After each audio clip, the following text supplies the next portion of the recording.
the heart of a bustling city lived a young boy named Thomas. Thomas adored animals. His room was filled with stuffed toys of all shapes and sizes, from fluffy dogs and playful monkeys to wise old owls and roaring lions. But his greatest dream was to have a real live pet. He yearned to feel the warmth of a furry body against his legs, to hear the gentle rhythm of a purring engine, to share his secrets with a loyal friend who would understand without a word. His parents, however, weren't so keen on the idea. Pets need care and attention, his mom would say, shaking her head, and we're not sure we can provide that. His dad would just sigh and change the subject. But Thomas wasn't deterred. He knew in his heart that having a pet was not just about the occasional cuddle. It's about responsibility, about nurturing a living being, about giving love and receiving it back in full measure. Then one day, a miracle happened. Thomas's parents agreed to let him take care of an animal, but with one important condition: it had to be small. This meant that they wouldn't have to worry too much about their new pet. So off they went to the local animal shelter. As soon as they got there, all of the cats and dogs wanted to be petted. The rabbits stomped their feet impatiently and the hamsters squeaked for attention. But something strange happened when they entered the aviary. Among the chirping birds, there was one small, fluffy chick that caught Thomas's eye. It was tucked in the corner of its cage, looking sad and alone. Its feathers were ruffled, and its eyes were downcast. All the other chicks in the aviary were peeping and playing, but this one just sat there quietly. "Can we adopt him?" Thomas asked his parents, pointing to the lonely chick, and his parents looked at each other. Gah! A dog or a cat would have been easier to manage, but this chick seemed so small and fragile. They took a deep breath and nodded. "Well, let's see how you handle this responsibility," his mom said. Thomas couldn't contain his excitement. As soon as he cradled the warm, fluffy chick in his hands, he felt an overwhelming sense of joy and connection. The little bird snuggled close to him, its tiny heart beating against his palm. Back home, Thomas named the chick Pip. From that moment on, Pip became the center of Thomas's universe.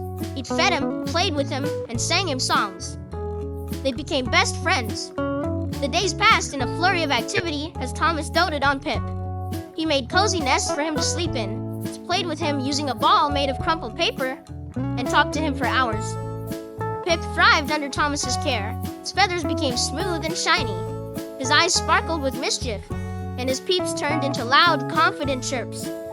However, as weeks turned into months, Pip didn't seem as content as before.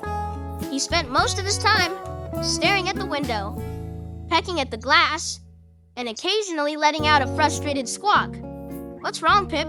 Thomas asked one day, scratching him behind the ears. "Why are you always looking outside?" Pip cocked his head and stared at Thomas for a moment. Then he let out a series of loud chirps, almost like he was trying to tell his human friend something. Intrigued, Thomas decided to investigate. He opened the window and stepped outside. That's when he saw it.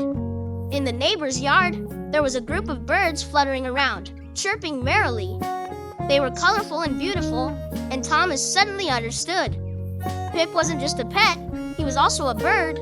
Birds, as much as they love their human companions, also crave the company of their own kind. Overwhelmed with guilt, Thomas gently picked Pip up and whispered, "I'm sorry I didn't realize this before. You need your friends." He carried the chick to the window and placed him on the sill. At first, Pip hesitated, looking back at Thomas with a confused chirp. But then he spread his wings and hopped onto the ground. The moment Pip joined the other birds, he was welcomed with excited chirps and friendly nudges. He spent his days playing with them, flying around the yard and exploring the world beyond Thomas's house. Even though he loved his adopted family, Pip's heart belonged to the sky and his soul soared with the wind. Thomas watched them play and felt a pang of sadness. He missed Pip terribly and wished he could join him outside, but he knew that this was the right thing to do. As he turned to leave, he heard a commotion outside. The birds had gathered on the fence, staring intently at something in the sky. Thomas leaned closer and gasped. There, circling above them, was a magnificent eagle. Its wings were broad and powerful, its beak sharp and keen, and its eyes glistened with intelligence. The eagle landed gracefully on the fence, and Thomas could feel the tension in the air. Then he saw it. The eagle had a small cut on its wing, and blood trickled down its feathers. The sight of the injured bird tugged at Thomas's heartstrings. Without hesitation, he rushed inside, grabbed some bandages, and ran back to help. As Thomas approached the eagle, the other birds scattered, leaving the majestic creature alone and vulnerable. "Don't be afraid," he whispered, holding out his hand. "I'm here to help." The eagle regarded him for a moment, its gaze intense and piercing. Then it allowed Thomas to approach closer, letting out a soft screech. Carefully, Thomas applied the bandages to the eagle's wing, wincing at the sight of the deep cut. The eagle flinched at first, but eventually relaxed, sensing Thomas's gentle touch. Once the bleeding was stopped, Thomas knew that he had to do something else to help the eagle recover. He couldn't keep it confined, but he couldn't let it fly either with its wounded wing. That's when he had an idea. He went back home, gathered some sturdy materials, and built a makeshift enclosure in his backyard.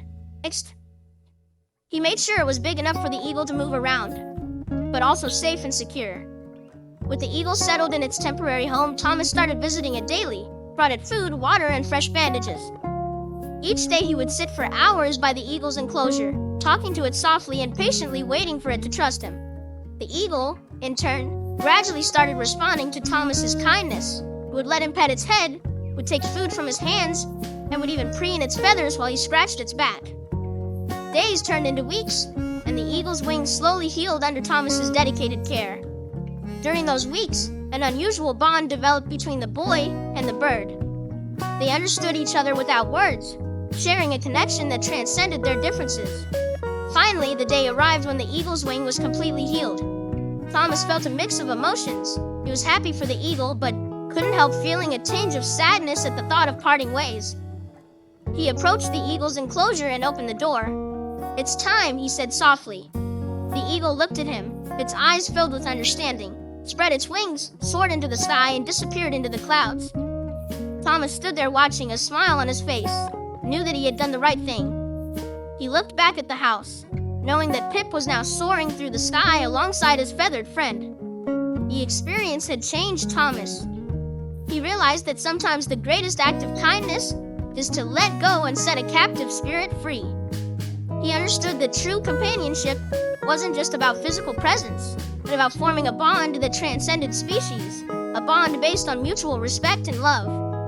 From that day on, whenever Thomas saw a bird flying overhead, he couldn't help but smile, remembering the time he spent with the eagle and the valuable lesson it taught him about compassion, understanding, and the boundless capacity of the human heart.